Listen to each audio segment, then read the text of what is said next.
Assim nós oramos.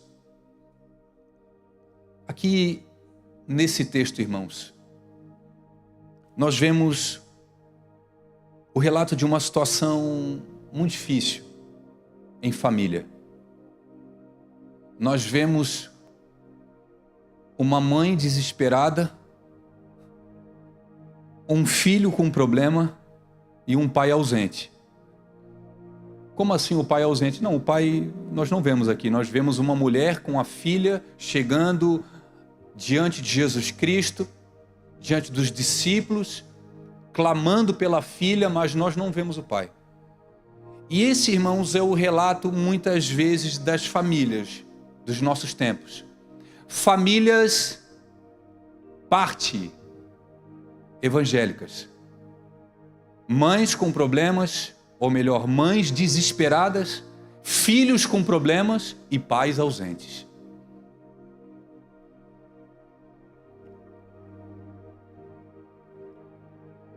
Não é pelo fato de nós estarmos frequentando uma igreja, como o Ismael disse, que a nossa vida ela é imune de problemas. Eu não vou perguntar, irmãos, porque hipocrisia quem não levanta a mão. Quem aqui não tem problema? Quem aqui não passa por uma dificuldade? Quem aqui não está num momento, às vezes, em determinada área da sua vida, difícil? Talvez hoje não está, mas amanhã vai estar. A nossa vida é cíclica. Hoje o problema é na saúde, amanhã o problema é na profissão, amanhã o problema no ministério, amanhã o problema com os filhos, amanhã o problema é com o irmão da igreja. Daqui a pouco é a falta de dinheiro. Nessa passagem aqui nós temos um grave problema familiar. A possessão maligna de uma criança. É o que essa mãe relata para Jesus. Jesus, filho de Davi, tem misericórdia de mim, porque a minha filha está miseravelmente endemoniada, possuída por demônios.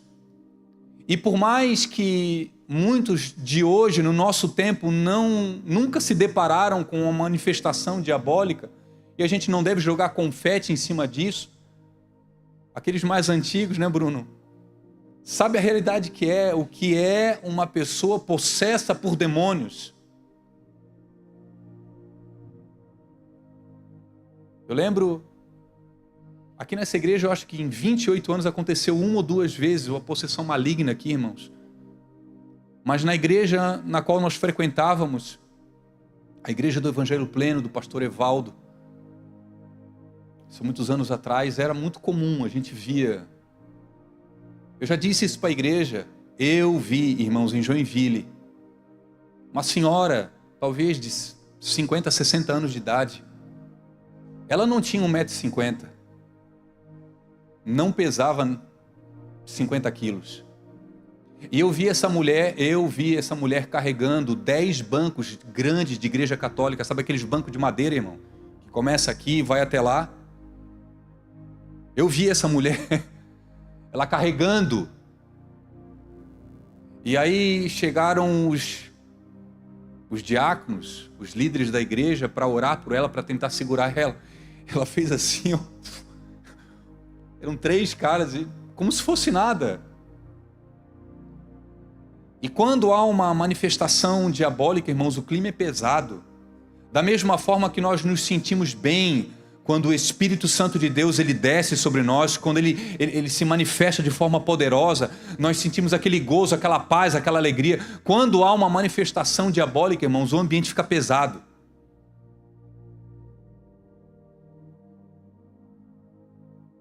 Mas é uma manifestação com uma pessoa que veio na igreja. Imagine essa mãe que constantemente tinha a sua filha, eu não sei a idade dessa menina, tinha a sua filha se contorcendo, espumando pela boca.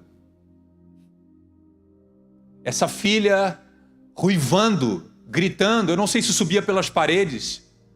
Eu não sei se ela falava grosso, irmãos, mas essa mãe estava desesperada.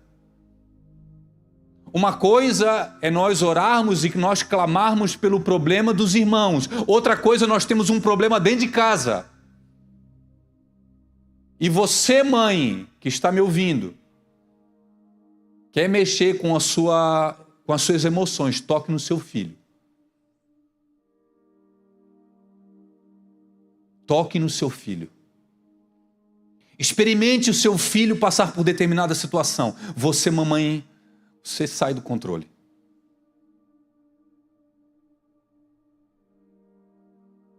Por isso nós, igreja, nós temos que ser muito mais tolerantes com as mulheres.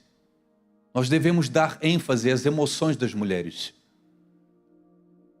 Graças a Deus não é a realidade aqui, irmãos, mas em muitos lugares as mulheres não têm voz. As mulheres são abafadas. Não. Nós queremos ouvir vocês. Nós queremos ouvir o coração de vocês. As aflições que vocês já viveram, muitas vezes são resposta de Deus para nós. Vocês mulheres, vocês mamães têm muito a nos ensinar. Essa mulher, ela chega diante de Jesus. Jesus, filho de Davi, tem misericórdia de mim. E Jesus não responde palavra alguma.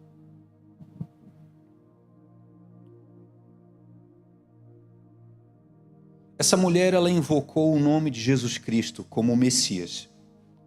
E a Bíblia fala que todo aquele que invocar o nome do Senhor será salvo. Eu nesse momento não estou questionando a salvação dessa mulher, mas como pode uma mulher que invoca o nome do Senhor como Messias e tem um problema dentro de casa? Como pode você ser chamado de crente e você ter um problema terrível em alguma área da sua vida? Como pode você clamar ter Jesus Cristo como Senhor e Salvador da sua vida e você passar por situações difíceis? Isso, irmãos, é incoerente. Incoerente a nossa mente caída. Não é incoerente, irmãos. Isso faz parte da realidade de um homem e de uma mulher de Deus. Nós temos o Senhor Jesus como Quírios, como único Senhor, como mestre, como nosso amo, autoridade máxima. Mas isso não nos isenta, abre aspas, de ter uma filha endemoniada determinadas vezes. Entenda, abre aspas, irmãos. Pegue no seu espírito que eu quero falar. Esse texto, ele me ensina algo profundo, irmãos. Uma coisa é expulsão maligna. Outra coisa é libertação, Bruno. Libertação é diferente de expulsão. Sabe quem precisa ser liberto, irmãos? Nós precisamos ser libertos. O povo de Deus foi liberto do Egito. Não foi os cananeus, não foram os gentios. O povo de Deus foi liberto. E muitas das vezes nós estamos nas nossas congregações e precisamos ser libertos. Liberto de cadeias, liberto de amarras, liberto de pensamentos, liberto de costumes, liberto de religiosidade, liberto de padrão, liberto de manipulação, de opressão. Nós precisamos ser libertos, irmãos.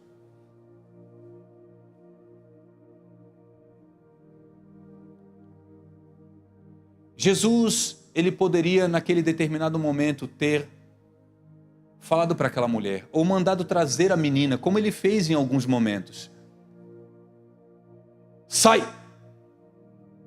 Ele não fala em nome de Jesus porque ele era o próprio Deus. Sai! Mas ele não fala nada. Ele permite que essa mulher passe por alguns processos.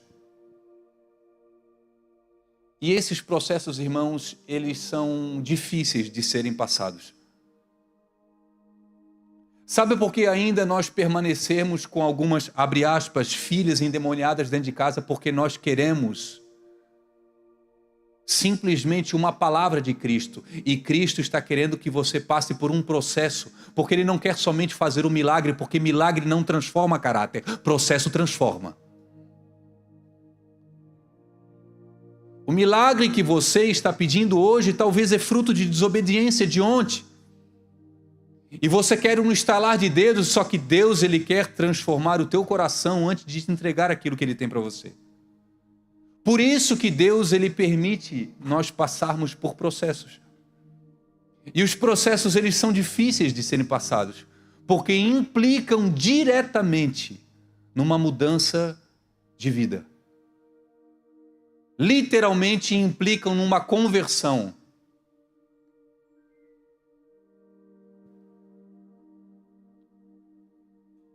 Aqui nesse texto nós entendemos que a grande questão não é nós vencermos os demônios, porque eles já são derrotados, eles já foram vencidos pelo nome de Jesus Cristo. Esse texto, ele me ensina, irmãos, que muito mais importante que nós vencermos os demônios que já foram vencidos, é nós nos deixarmos ser vencidos por Deus.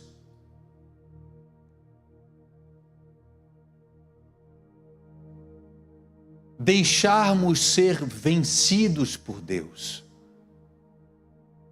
Para Deus vencer, se é que eu posso falar isso teologicamente, irmãos, não existe nada difícil para o Senhor.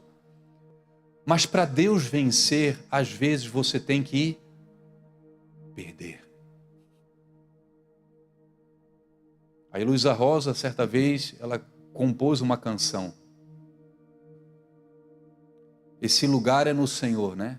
Há um lugar de descanso em ti.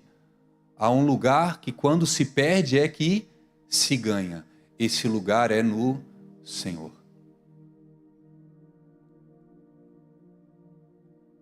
As nossas palavras, elas são belas na teoria. Nós conhecemos as Escrituras, irmãos. Mas a nossa vida, muitas vezes, ela não condiz com aquilo que falamos. Porque diante dos problemas, quando somos submetidos a processos que Deus vai fazer para vencermos esses problemas, nós desistimos. O David Keelan, certa vez, ele disse uma frase que ficou conhecida no Brasil. Ele falou assim, que a igreja evangélica não fala mentiras, mas canta mentiras. E aí não é verdade, irmãos? Os louvores que a gente canta no domingo, será que a gente consegue viver todos eles? Será que em todos os momentos Ele é o nosso Senhor, Ele é o nosso amo? Em todos os momentos, quando nós não estamos sentindo nada, quando nós não estamos vendo nada, quando nós não estamos tocando em nada, nós cremos que Ele está ali porque a palavra dEle diz que Ele estaria ali? Esse texto, irmãos, ele nos apresenta algumas provas que Deus permitiu que essa mãe, que essa mulher passasse por processos. E por favor, não fique brabo comigo, você vai entender o que eu estou falando agora. Jesus queria abalar essa mulher. Assim como Jesus Cristo, Ele quer te abalar. Poxa, Dani, eu vim no domingo para receber uma palavra para eu sair feliz. Jesus, Ele precisa abalar as coisas que são abaláveis, para aquelas que são inabaláveis, elas fiquem de pé. Jesus, muitas vezes, Ele precisa te desiludir, irmãos. Como assim, pastor? Porque a ilusão não é algo bom. A ilusão muitas vezes são coisas que nós criamos na nossa mente e são contrárias à palavra de Deus. Então Deus permite uma desilusão, Deus permite uma frustração, Deus permite, abre aspas, um fracasso, uma dor, uma perda para quê? Para te abalar, irmãos. Para que você levante a cabeça e olhe para o lugar correto. Quantos aqui estão comigo?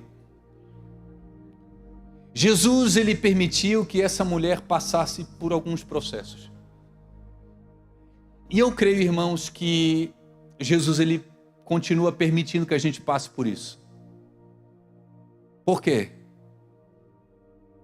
Porque Jesus não quer somente curar tua filha. Jesus quer te curar. Jesus não quer somente libertar tua filha. Entenda. Jesus quer te libertar.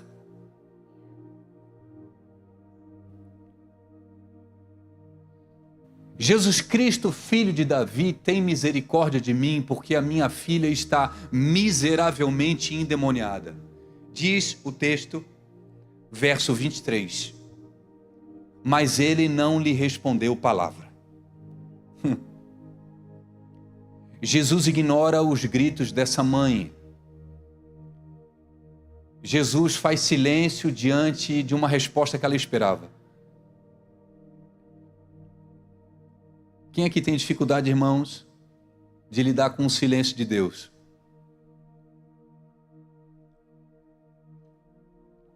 Eu acho que não sou só eu, irmãos. Deus, por favor, fala comigo. Deus não fala. Deus me dá uma resposta. Eu quero saber, eu quero ter direção. E Deus não fala nada, irmãos.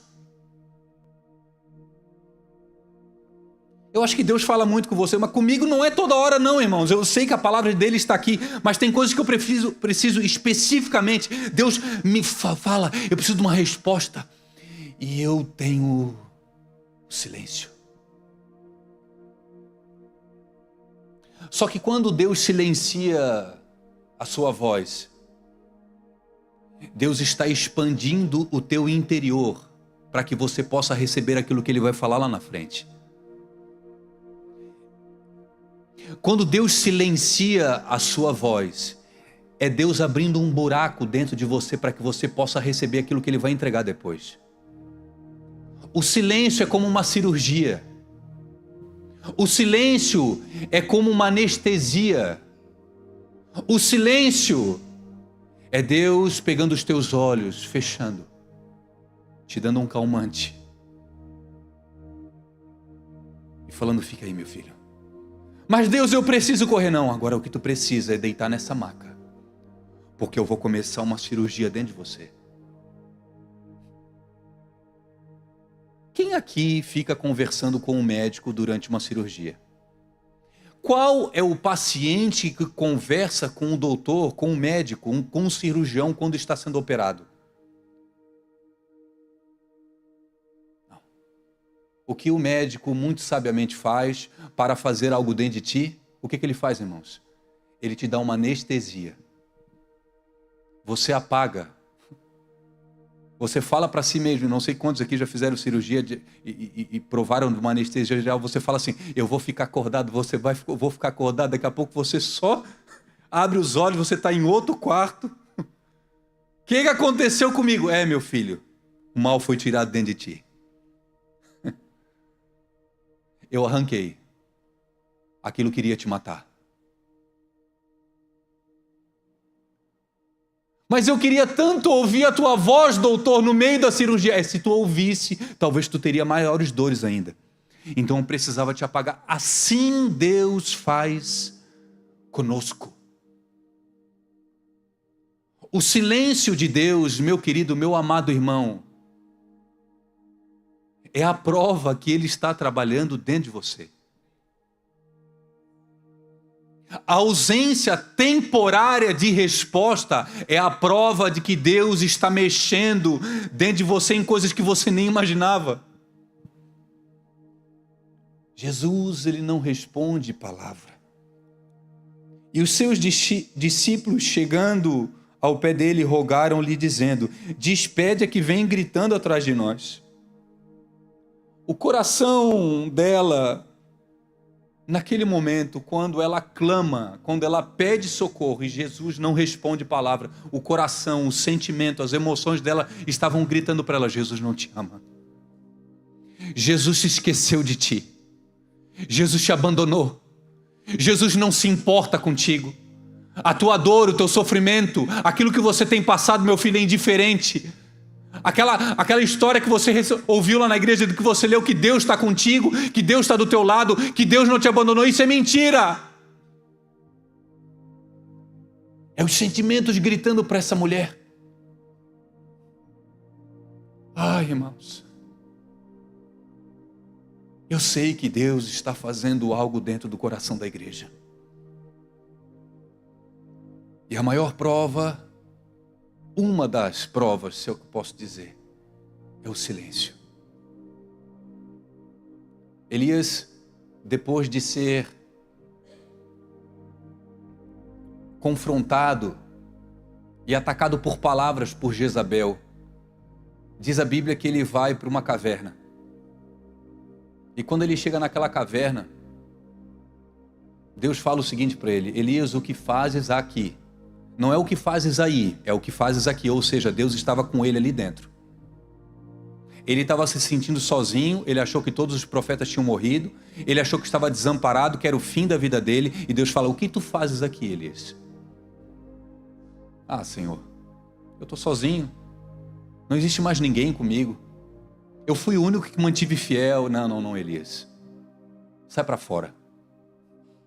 Quando ele vai para fora, Bruno, diz a Bíblia que vem trovão, vem relâmpago, vem fogo, vem um monte de coisa, mas Deus não estava ali.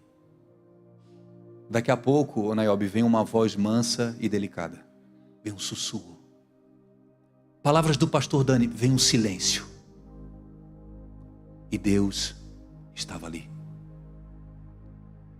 A resposta e a manifestação que Deus está pedindo muitas vezes não vai vir do barulho que você está esperando, querido. Vai vir do silêncio. Só que isso é difícil de viver. Porque tudo que nós queremos é uma resposta. Tudo que nós queremos é uma solução. Tudo que nós queremos é um agir imediato.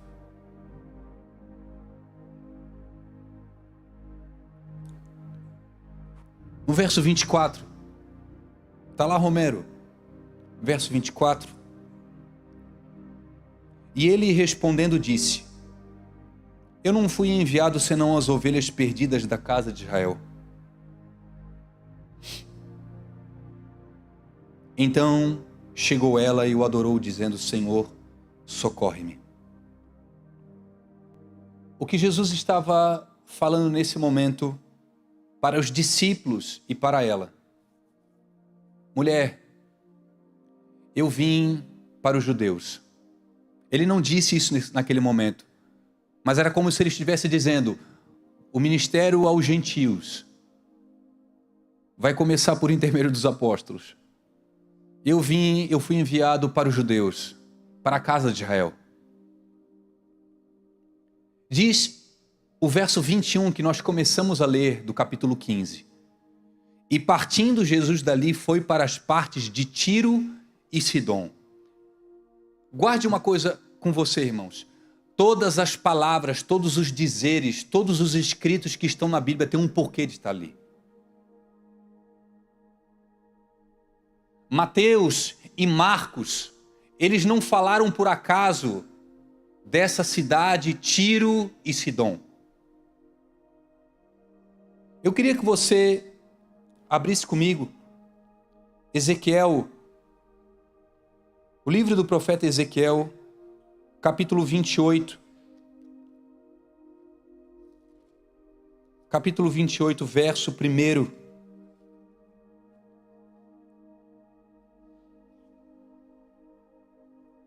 Palavra do Senhor que veio a mim, dizendo, 28, verso 1 de Ezequiel: Filho do homem, dize ao príncipe de Tiro, assim diz o Senhor Jeová, visto como se eleva o teu coração e dizes: eu sou Deus, e sobre a cadeira de Deus me assento no meio dos mares, sendo tu homem e não Deus. E estimas o teu coração como se fora o coração de Deus. Eis que mais sábio és que Daniel, não há segredo algum que se possa esconder de ti. Pela tua sabedoria e pelo teu entendimento alcançastes o teu poder e adquiriste ouro e prata nos teus tesouros. Pela extensão da tua sabedoria no teu comércio aumentastes o teu poder. E eleva-se o teu coração por causa do teu poder.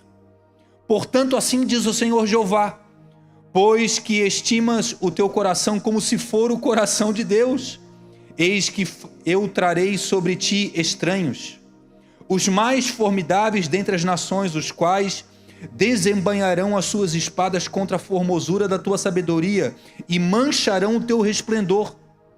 A cova te farão descer e morrerás da morte dos transpassados no meio dos mares. Dirás ainda diante daquele que te matar: eu sou Deus? Mas tu és homem e não Deus, na mão do que te transpassa. Da morte dos incircuncisos morrerás, por mãos dos estranhos, porque eu o falei, diz o Senhor Jeová. Profeta Isaías, capítulo 23, Amós, capítulo 1, vai falar da cidade de Tiro e Sidom. Quem eram esses homens? Eram homens que haviam tomado seu coração de soberba e orgulho pelas posses que adquiriram e pela posição que foram colocadas. As pessoas de Tiro e Sidom, irmãos, eram soberbas, orgulhosas, se achavam quem não eram. Aqui o profeta está falando: vocês se acham Deus, mas vocês não são. Eu vou bater vocês. Mateus capítulo 11, se o Romero puder colocar para mim ali, verso 21, um texto muito conhecido. Jesus Cristo disse certa vez essas palavras: ai de ti, Corazim, ai de ti, Betsaida. Olha aqui para mim, irmão, só. Cidades que viram as manifestações do Senhor. Corazim e Betsaida foram cidades que se depararam com a glória de Jesus. Jesus operou milagres nessas cidades. E ele continua: porque se em Tiro e em Sidom fossem feitos prodígios que em vós se fizeram, há muito que se teriam arrependido com saco e com cinza. Por isso eu vos digo que haverá menos rigor para Tiro e Sidom no dia do juízo do que para vós. Jesus faz uma comparação a uma cidade que havia se deparado com a glória dele, com a manifestação dele, e ele faz essa comparação com duas cidades, Tiro e Sidom. Cidades orgulhosas, soberbas, que estavam abastadas por ouro e prata. Se achavam Deus, mas não eram. Volte comigo no capítulo 15 de Mateus, verso 21. E partindo, Jesus dali foi para as partes de Tiro e Sidom. Jesus não dá ponto sem nó, irmãos. Por que Jesus vai naquele lugar? Por que Jesus foi a Sicar falar com uma mulher que pegava água ao meio-dia? Por que ir? Jesus tem um propósito em todos os lugares que ele passa. Quem aqui entregou sua vida para Jesus? Ele tem um propósito na sua vida, meu irmão. Jesus não dá ponto sem nó contigo. Você tá pego, nego. Deu para ti. Se Jesus entrou na tua casa, algo vai acontecer.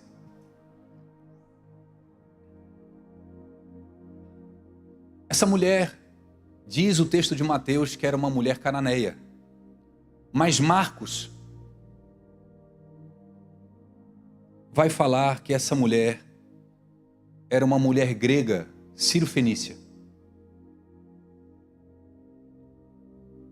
Os gregos, irmãos, eles eram a elite religiosa, filosófica e étnica da época. Os gregos, na época de Jesus Cristo, eram os nariz empinados do nosso dia. Sabe aqueles que se acham a última bolacha do pacote? Sabe aqueles que, por ter uma posição, por ter um cargo, acham que são alguma coisa, mas não são nada? Esses eram os gregos. Naquela época, na época de Cristo, Roma dominava os judeus. Só que a cultura grega sobressaía sobre o Império Romano. Toda a crença, as diretrizes, era baseada numa cultura grega. E diz a Bíblia que essa mulher, ela não era somente cananeia, mas era grega, sírio-fenícia. Alguns teólogos falam em Mateus capítulo 11, verso 25, que quando Jesus diz as palavras graças te dou, Pai, que ocultasse essas coisas aos sábios e instruídos e revelastes aos pequeninos, Jesus Cristo está se referindo aos gregos. Porque os gregos eram os filósofos, a elite intelectual da época eram os gregos. E Jesus Cristo fala assim, graças te dou, Pai, porque não foram os gregos que receberam o evangelho. Tu revelastes aos pequeninos. Os gregos dominavam Roma na filosofia. Roma dominava os judeus pela força. E Jesus fala, graças te dou, Pai, que tu revelasse o evangelho aos pequeninos. Apesar de Roma ter dominado com força os judeus, era a cultura grega, irmãos, que dominava a época. Paulo em Éfeso, Paulo em Corinto, Paulo em Atenas. Você lê depois lá Atos capítulo 17, Atos capítulo 18. Você vai ver alguns embates do apóstolo Paulo com alguns gregos. Alguns poucos se convertiam, mas a maior parte dos gregos afrontavam, diz a Bíblia até, que eles blasfemavam sobre as palavras que Paulo dizia. Por quê? Porque os gregos se achavam superiores aos judeus.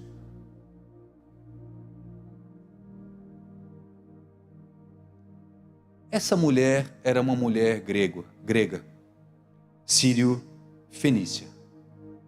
E eu quero pensar um pouco com os irmãos.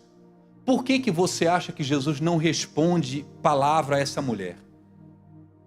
Não tem a ver, quero eu entender, irmãos, somente com aquilo que Jesus Cristo queria fazer nela. Diz um texto que você já talvez ouviu a gente falar muitas vezes aqui, carta do apóstolo Tiago, que Deus ele resiste os orgulhosos e os soberbos, mas dá graça aos... Resistiu o diabo e ele fugirá de vós. Essa mulher era uma mulher grega, provavelmente uma mulher de posição, uma mulher cananeia. Ela chega diante de Jesus Cristo.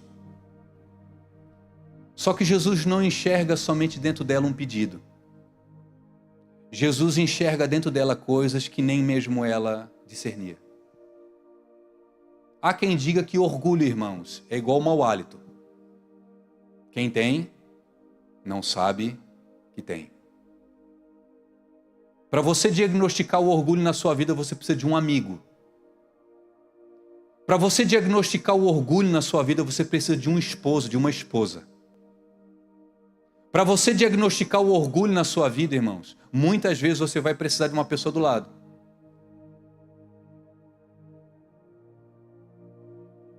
O orgulho foi o primeiro problema, ou pecado que aconteceu na eternidade nos céus. Lúcifer, ele quis ser igual a Deus. Quando no Éden, ele conversa com Eva, ele lança uma semente, e por mais que o pecado, naquele momento, fosse um pecado de desobediência, a origem daquele pecado se chama orgulho. Porque o diabo disse para o homem, vocês serão como Deus. Ou seja, vocês são independentes. E o orgulho, irmãos, ele está enraizado numa palavra, independência. Todo orgulhoso, ele quer se tornar independente. Independente do quê? Da opinião do outro. Opinião do agir de Deus. Você pode, você consegue, você é o cara, você consegue todas as coisas, você está certo sempre, você tem uma justificativa para tudo. Sabe aquele tipo de gente que você não pode conversar, você não pode falar porque sempre tem uma resposta? Geralmente essa pessoa é orgulhosa. Não é que ela conhece, não é que ela sabe muito. É porque dentro dela existe um orgulho chamado integridade.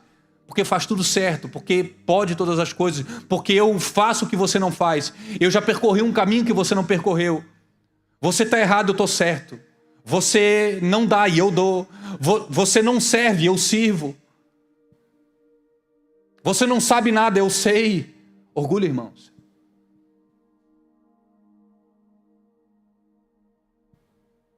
O orgulho, ele precede a queda, a ruína, diz Provérbios. E nós, pais, nós precisamos ser um exemplo de humildade para os nossos filhos. Você vai entender aonde eu quero chegar. Se o teu filho não percebe humildade dentro de você, você pode ter certeza, irmãos, porque você vai estar criando um monstro. Se o teu filho só vê orgulho dentro de você, se você está criando um filho que nunca te viu pedir perdão para sua esposa, seu esposo, seu amigo, para ninguém, você pode ter certeza, essa pessoa vai ter muita dificuldade de pedir perdão quando errar. Eu falava isso antes de ter as minhas filhas, poxa, eu não vejo a hora de ter filho. E quando elas tiverem determinada idade, de eu pedir perdão para elas, eu falava, eu não sabia o que eu estava falando, irmãos. Porque quando nós, pais, erramos com os nossos filhos, nós temos dificuldade de pedir perdão para eles, porque na nossa cabeça orgulhosa, nós somos autoridade. Onde já se viu um pai pedir perdão para uma criança de 3 anos de idade? Onde já se viu um pai e uma mãe se humilhar diante de um filho? O nosso Senhor Jesus Cristo, o Rei da Glória, ele não usurpou ser igual a Deus, mas ele se fez homem. O errado era você, mas ele veio até você. Você era o errado, eu era o errado, e o certo veio atrás do errado, para reconciliação. O problema é que nós estamos esperando as pessoas virem pedir perdão, as pessoas virem reconciliar, sendo que se você é uma pessoa humilde, independente do seu acerto ou erro, você busca essa reconciliação. Por quê? Porque você é humilde. Eu quero entender, irmãos, que essa mulher, por ser grega, por ser cananeia, essa mulher, ela tinha no seu coração orgulho. Deus não é um gênio da lâmpada, que simplesmente vai atender todos os nossos pedidos antes de nos curar por dentro. Porque Jesus sabe que se Ele te entregar determinadas coisas com esse coração que eu tenho, às vezes, corrompido, orgulhoso, Ele vai nos matar. Então Deus permite que nós venhamos passar por processos que Andrew Murray, um autor de um livro muito maravilhoso, que eu já emprestei até para uns irmãos aqui na igreja, ele intitula O Processo de Humilhação. Como assim, Dani? É processo de humilhação. Jesus, ele permite que você seja humilhado, ou você se humilhe em determinadas situações, para que ele venha te honrar.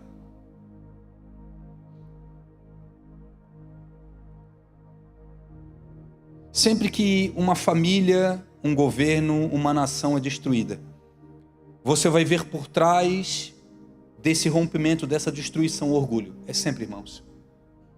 Ah, Dani, aqui não foi isso, aqui foi roubo. Antes do roubo, irmãos, tem orgulho.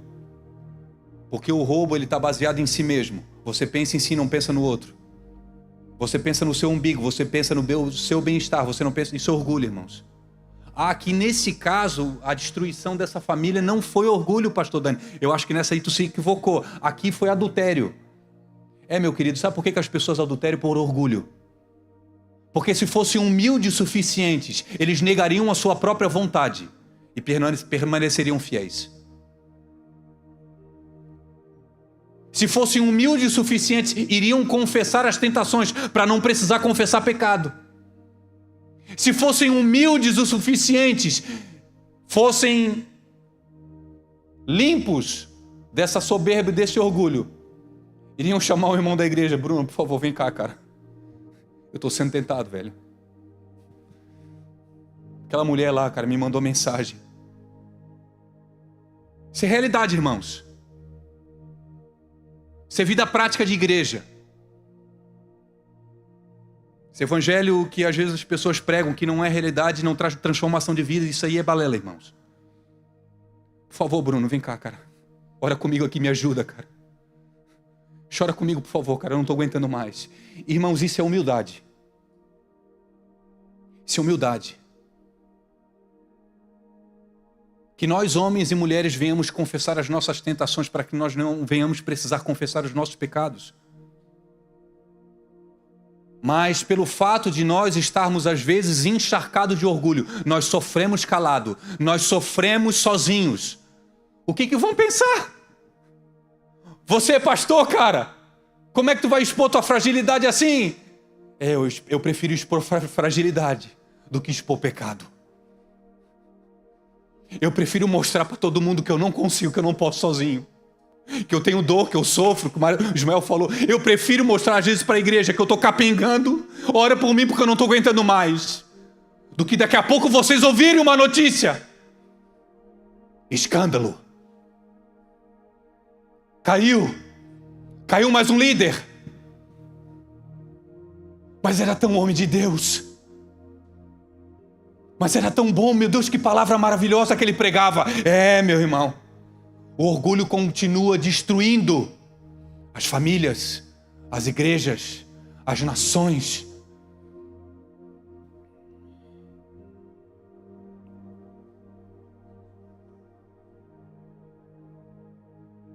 O maior problema de Deus não é o diabo, porque o diabo foi vencido na cruz, irmãos. Você crê nisso? O diabo está vencido, irmãos. Ele já sabe o fim dele. E você sabe o fim dele. O nosso problema não é com o diabo.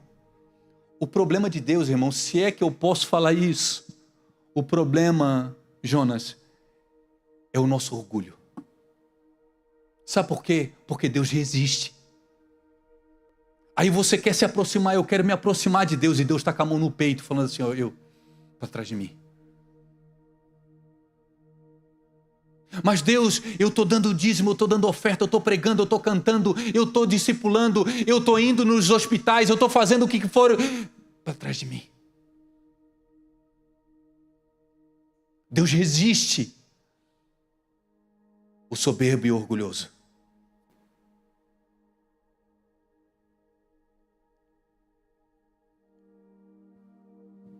O orgulho, ele pode derrubar os anjos mais elevados em anjos malignos. E a humildade pode elevar a carne e o sangue decaídos ao trono dos anjos, diz André Murray. O orgulho pode derrubar dos lugares altos as pessoas que acham coisas que não são. Eu quero dizer para você, meu querido, o orgulho, ele tem que morrer em você, ou nada dos céus pode nascer dentro de você. Ou o orgulho morre, ou os céus nascem. Você escolhe. Sabe quando nós não queremos chamar aquela pessoa, Augusto? Sabe quando a gente não quer ir atrás daquela pessoa que nos feriu? Sabe quando nós não queremos reconciliação com aquela pessoa que nos fez mal? Sabe? É nesse momento que o inimigo, ele lança uma semente chamada orgulho.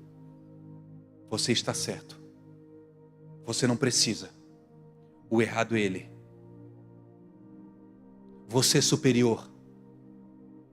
Sabe aquelas pessoas que estão lá fora? Eles são pecadores.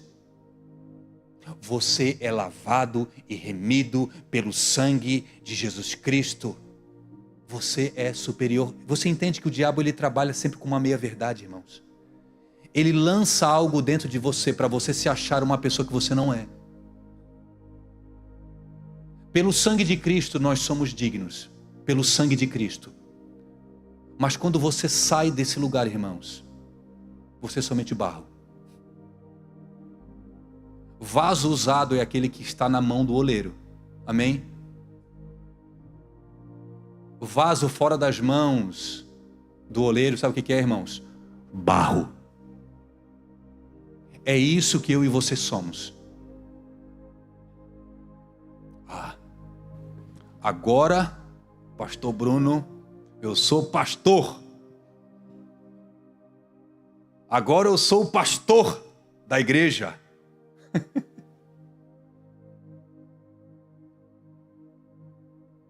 Bem-vindo, Dani, você desceu mais um degrau. Bem-vindo, Dani. Você agora se torna mais servo. Bem-vindo, Dani, agora você está um pouco mais sozinho. Se tem uma coisa, irmãos, que o ministério pastoral ele é característico, é você se sentir sozinho às vezes. Eu sei que vocês me amam, eu sei que vocês amam os pastores aqui da igreja, irmãos. Mas como nós nos sentimos sozinhos? Sabe por quê? Porque Deus ele te leva a um lugar onde você não pode, não consegue, você não tem, para que dependa dele. Isso te torna mais humilde.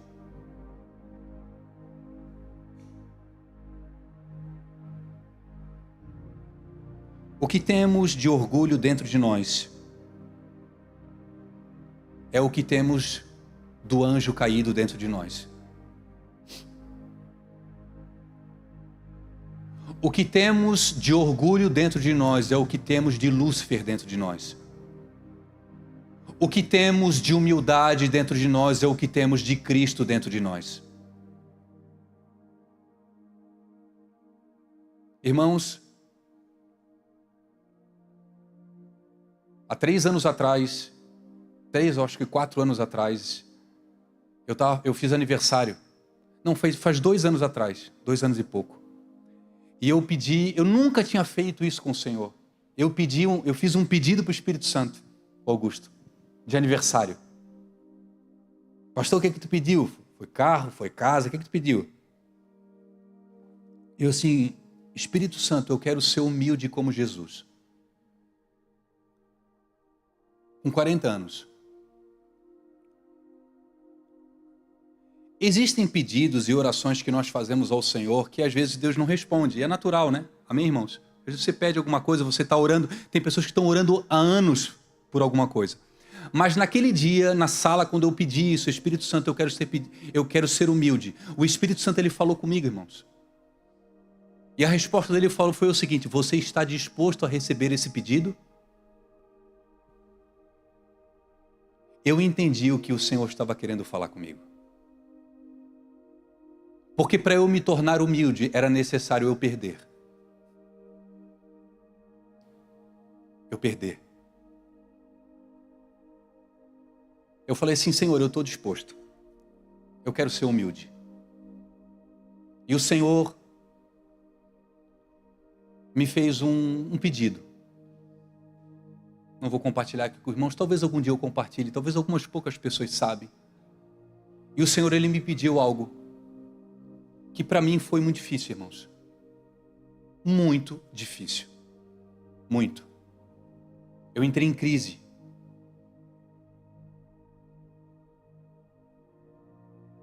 Eu pensei nas minhas filhas, eu pensei na minha família, Isma. Eu pensei em tudo, eu pensei no futuro delas. E aquela voz, ela ficava martelando no meu coração. Tu estás disposto a receber esse pedido? Tu estás disposto a receber esse pedido?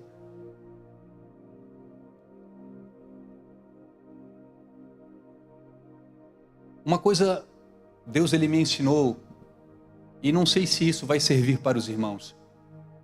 Jesus ele me ensinou que para nós sermos humildes, nós em determinado momento da nossa vida nós vamos ter que perder. E eu não sei se você está disposto a perder. O evangelho que nós ouvimos muitas vezes é um evangelho que fala que você vai ganhar sempre. Mas o evangelho de Cristo, você quer me seguir? Se você quiser, você fica à vontade. Mas se você quiser me seguir, Jonas, negue-se a si mesmo. Nega aquilo que você estabeleceu como o certo, como o correto. Tome a sua cruz e me siga. O que temos de humildade dentro de nós representa o quanto nós temos do Cordeiro de Deus dentro de nós. Eu quero fazer uma pergunta para você e você não levante a mão. Quem aqui quer se tornar uma pessoa mais humilde?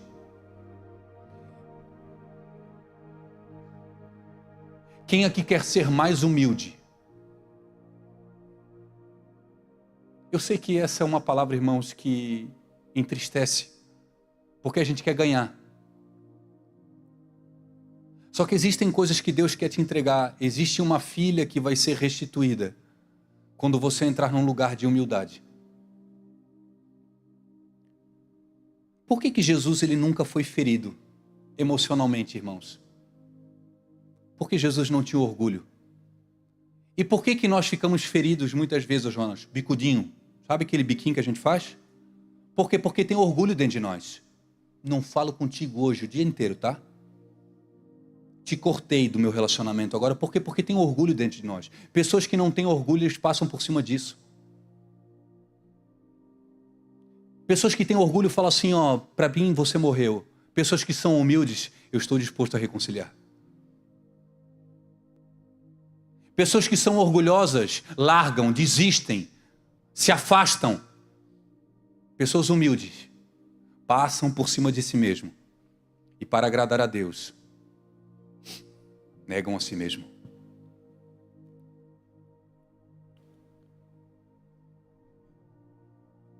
Imagine naquele momento essa mulher, recebendo a palavra de Cristo. Mas ele, no verso 23, não lhe respondeu palavra. Eu caminho para o fim, irmãos. E os seus discípulos, chegando ao pé dele, rogaram-lhe, dizendo, despede a que vem gritando atrás de nós. E ele respondendo disse, eu não fui enviado às ovelhas perdidas da casa de Israel. Então ela chegou diante dele e o adorou, e dizendo, socorre-me. Essa mulher, ela começa um processo, irmãos, de humilhação. Ela recebe o silêncio de Jesus, ela passa pelo silêncio. Ela recebe a afronta dos discípulos, ela passa por cima da afronta. Jesus Cristo fala assim, mulher, eu fui enviado para os judeus, você cananeia grega, eu não tenho parte contigo. Ela passa por cima disso e adora Jesus. Ela se humilha, se humilha, se humilha, se humilha.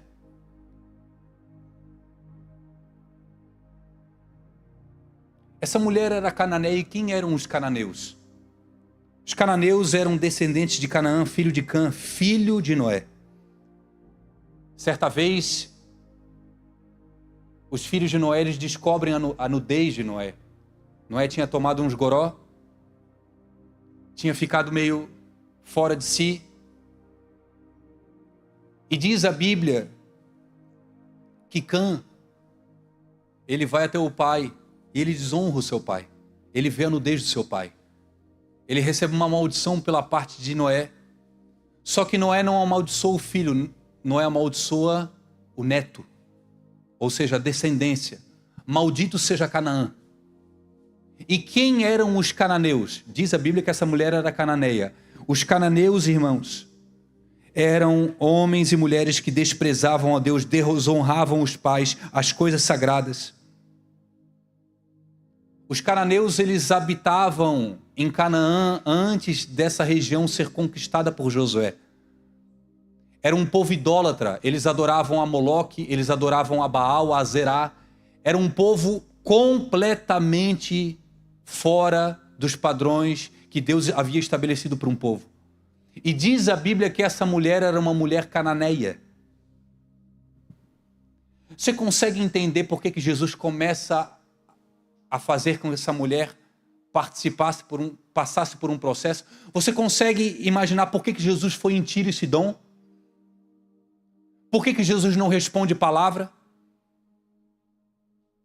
Porque Jesus queria arrancar algo dentro dela. Jesus queria arrancar algo dentro dela que nem ela sabia que tinha.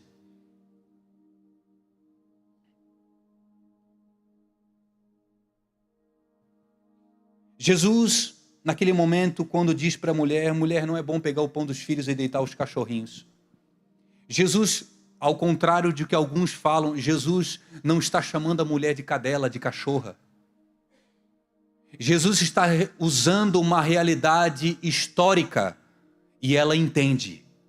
Certa vez Jesus Cristo disse, não dê o pão, não deis aos cães as coisas santas, nem deitei aos porcos as vossas pérolas. Alguns estudiosos dizem que Jesus Cristo está falando dos cananeus, porque os cananeus eram tidos pelos judeus como cães. Então Jesus Cristo fala assim: mulher, não é bom pegar o pão dos filhos, ou seja, dos judeus, e deitar aos cachorrinhos, ou seja, aos cananeus.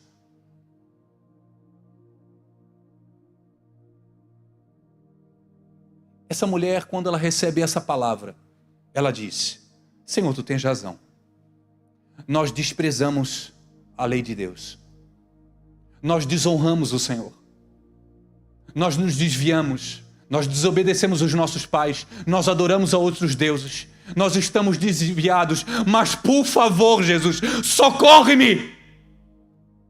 Tu és o Cristo, o Filho do Deus vivo. Tu és o Messias, tu és o Filho de Davi. Eu reconheço nesse momento que tu és Senhor.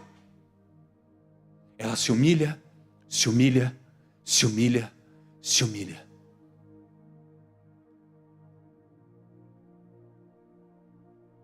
E quando ela diz isso, verso 28, Romero. Então Jesus respondeu e disse: ó mulher, grande é a tua, seja isso feito para contigo como tu desejas. E desde aquela hora a sua filha ficou sã. Sabe o que eu penso, irmãos? Jesus estava no seu interior falando assim: mulher, aguenta. Aguenta esse processo. Não desiste. Deixa eu arrancar esse orgulho dentro de ti. E a única forma de eu arrancar esse orgulho dentro de ti é fazer você passar por um processo de humilhação. Mulher, aguenta firme. E cada afronta que ela recebia, ela se humilhava. Cada desprezo que ela recebia, ela se humilhava. Cada negação que ela recebia, ela se humilhava. Se humilhava.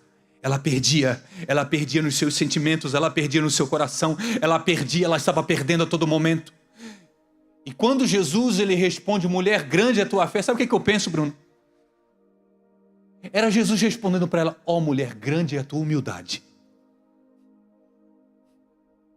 Aquilo que você era, por causa desse processo que eu permiti que você passasse, tornou você uma mulher humilde.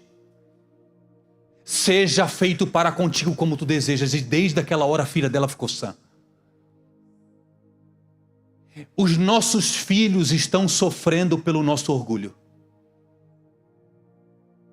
Você não vê Jesus botando a mão na cabeça da menina. Você não vê Jesus liberando uma palavra sobre a menina. Jesus Cristo, depois que a mulher se humilhou, a filha ficou sã.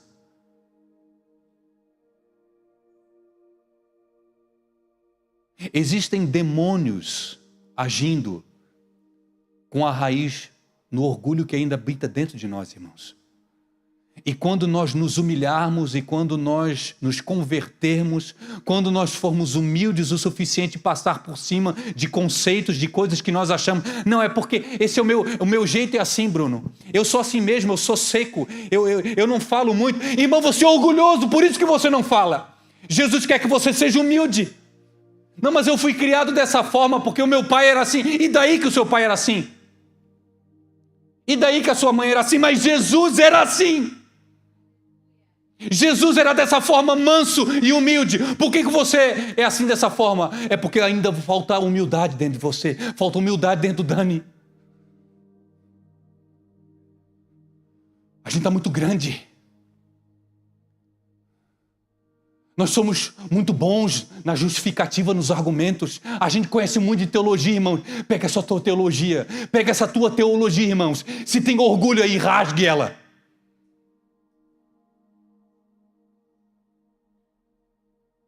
Se tem uma pessoa que entende de teologia, é Satanás. Mas não serve de nada. Por quê? Porque ele está encharcado de orgulho. Ah, irmãos... eu sonho, irmãos, eu sonho, só que a gente vai precisar perder algumas coisas. Eu sonho com uma igreja humilde. Eu não estou falando em humildade com ausência de recurso, irmãos, porque existem ricos humildes e existem miseráveis soberbos, orgulhosos. Existem pessoas que têm alta posição e são humildes. Existem pessoas que não são nada e nunca serão nada, sabe por quê? Porque se subirem um degrauzinho... Vamos passar por cima dos outros. Se Deus colocar um dinheirinho nessa conta aí, você vai se achar superior. Se você receber um elogiozinho,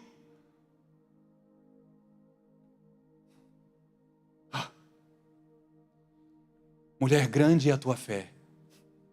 Grande é a tua humildade, mulher. Tua filha está curada. Sabe, irmãos, eu encerro. Existem coisas que nós não recebemos ainda, porque estamos envolvidos em orgulho. Deus resiste ao orgulhoso, ao soberbo, mas dá graça ao humilde. Você está pedindo um abraço de Deus, e Deus está com a mão no seu peito. Você está querendo, e Deus... É isso que diz a Bíblia, irmãos.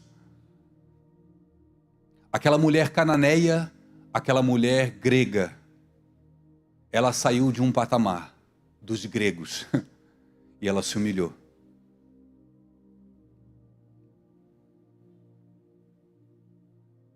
E a Bíblia fala um texto que às vezes é maldito. Maldito, estou falando mal interpretado. Que os humilhados serão exaltados. Isso é uma mentira, irmãos. A quem se humilhar. Porque existe humilhação que a gente recebe que não tem a ver com Deus, tem a ver com o erro nosso. Mas quando você se coloca num lugar de humildade, Deus, ele te honra. Quando as pessoas, Augusto, querem botar uma coroa na sua cabeça, você tira, porque sabe que a coroa só pode ser colocada somente na cabeça dele. Quando as pessoas querem te entregar uma glória que não pertence a você e você sai, irmãos. As pessoas queriam fazer Jesus Cristo rei. E quando queriam coroá-lo, ele saía e ia para os desertos orar. Ia para os montes. Porque o reino dele não era desse mundo. Eu quero que você se coloque de pé em nome de Jesus. Se tem uma coisa, irmãos, uma coisa. Ou melhor, um objetivo que eu queria com essa mensagem de hoje é te deixar sair daqui meio tonto. Se existe um objetivo, é que você saia reflexivo nessa noite. E talvez, querido, hoje eu não vou chamar ninguém aqui na frente para orar. Não vamos. Por quê? Porque quem ficar no lugar é um orgulhoso. Todo mundo precisa estar aqui na frente. Eu era o primeiro para estar jogado aqui no chão, irmãos. Mas nós vamos orar para que o Espírito Santo de Deus, ele refresque a nossa memória. Refresque o nosso pensamento. Para que nós sejamos levados a um lugar de humildade. Humildade. E talvez você saindo daqui, você vai ser levado a reconciliar algumas coisas. Talvez você saindo daqui, você vai ter que ligar para alguém. Você vai ter que mandar uma mensagem para alguém. Eu vou falar uma coisa para você, e é uma verdade, irmãos. A tua consciência vai dizer, sabe o seguinte? Não, eu não preciso. Isso já passou. A tua mente vai dizer para você, não, isso aí deixa quieto. Não mexe nisso, porque já fedeu lá atrás, não toca nesse vespeiro de novo.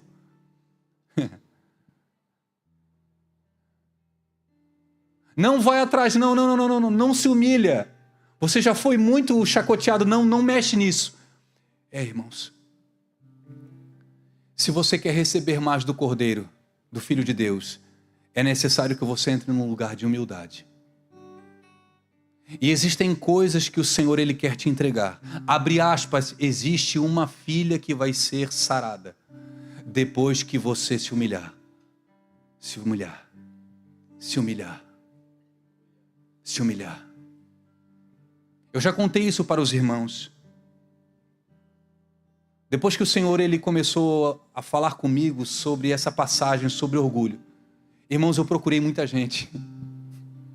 eu procurei muita gente e pedi perdão. E eu mandava mensagem, eu ligava para essas pessoas, as pessoas falavam assim, Dani, não precisa. Não, já passou. Eu assim, querido, talvez para ti já passou, para mim não. Eu preciso resolver isso aí. Me perdoe, eu errei. Eu falei o que não devia.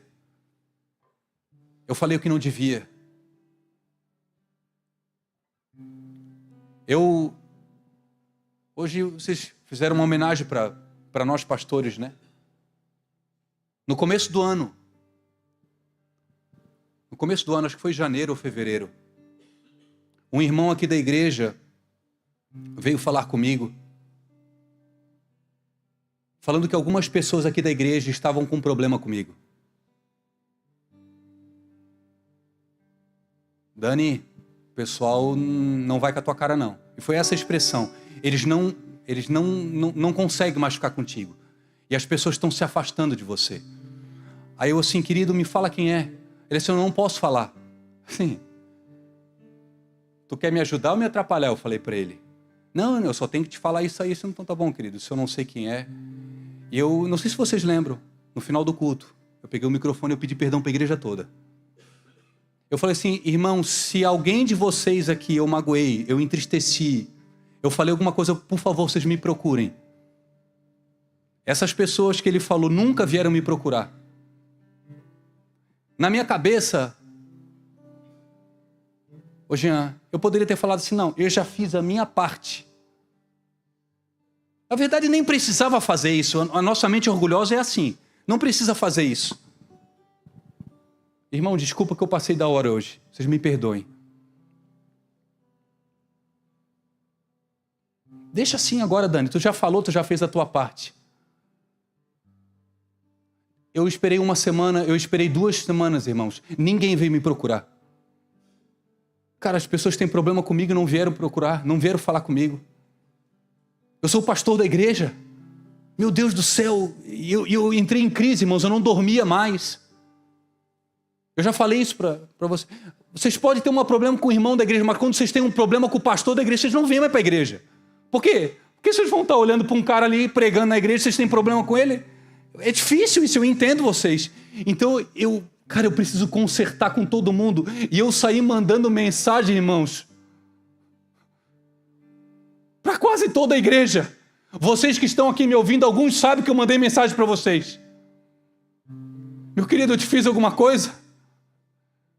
Por favor, fala comigo, eu te magoei, eu te entristeci. Irmão, ninguém veio falar para mim, Dani, tu fez isso. Ninguém, irmão, ninguém. Isso me deixou mais em crise ainda. E na minha cabeça orgulhosa, eu pensei assim, ou esse foi uma semente de discórdia que foi lançada na minha cabeça, ou as pessoas não estão sendo sinceras comigo, ou as pessoas têm medo de falar para mim. Nossa, eu sou um carrasco. Nossa, eu sou um pastor opressor, meu Deus do céu. Eu entrei em crise, irmãos. Um dos momentos mais difíceis que eu já vivi, irmãos, foi de fevereiro para cá. Tanta coisa aconteceu na igreja, tanta coisa aconteceu fora na minha vida, irmãos. Só que eu pedi, com 40 anos de idade, Jesus, me faz um homem mais humilde, eu quero ser humilde.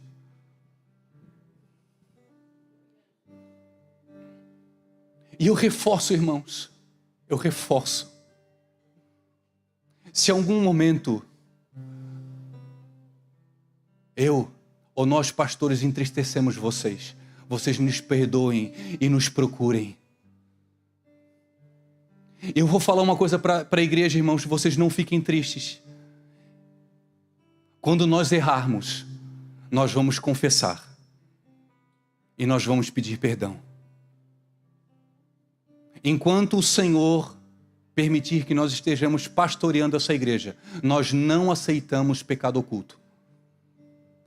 Vai haver conserto sempre. Vai haver pedido de perdão, vai haver reconciliação, porque nós não aceitamos, irmãos, diferença. Nós não aceitamos divisão. Nós não aceitamos, irmãos, nós não aceitamos.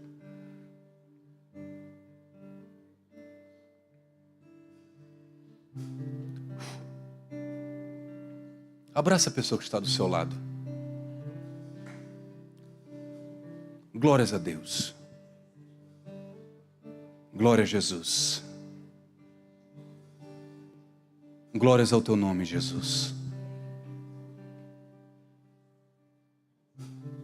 Você pode... Eu nunca fiz isso, mas eu queria que você repetisse uma oração comigo. E se no meio da oração você se sentir coagido e você não concordar com essa oração, você fique quieto. Para que você não seja hipócrita nas palavras que você está falando diante do Senhor. Amém? Repita comigo: Senhor Jesus, eu me arrependo dos meus pecados. Eu me arrependo de quem eu sou. Eu te faço um pedido nessa noite. Porque quando nós oramos segundo a vontade de Deus, o Senhor responde. Me faz uma pessoa humilde.